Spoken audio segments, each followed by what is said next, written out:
Welcome to the Newsfeed. I'm Paris Jackson. Mass deportations by the Trump administration have created fear and confusion in Washington. The American Civil Liberties Union in Washington has seen an influx in requests from immigrant rights organizations requesting Know Your Rights information.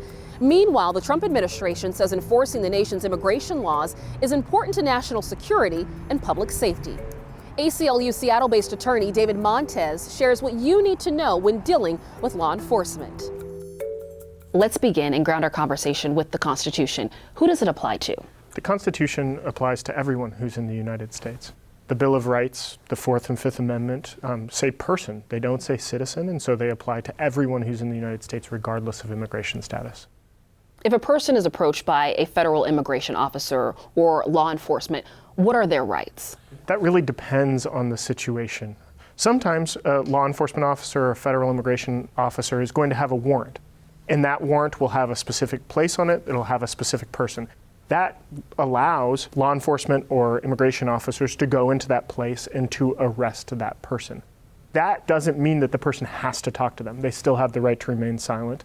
And the other people that are there are also not required to talk to them. The second situation is if a law enforcement officer or an immigration officer has what's called reasonable suspicion, which basically means they know someone has violated the law in some way. So if an immigration officer knows someone has a prior order of deportation, they can arrest them if they see them out in public, but just that knowledge without a warrant doesn't allow them to go into private places. The third situation is a law enforcement officer or a federal immigration officer are allowed to walk up to people on the street and talk to people. People are under no obligation to talk to that officer and can ask, am I free to leave? And that will tell you where you are, whether they have a warrant, whether they have reason to detain you, or whether they're just talking to you and you can go along your way without talking to them anymore. Let's kind of break down that private area versus a public area for someone that may not be aware the difference between the two, because there is a difference.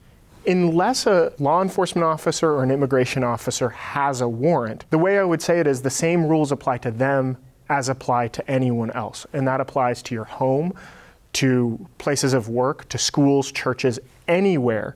The same rules apply to immigration enforcement or law enforcement as apply to anyone else unless they have a warrant.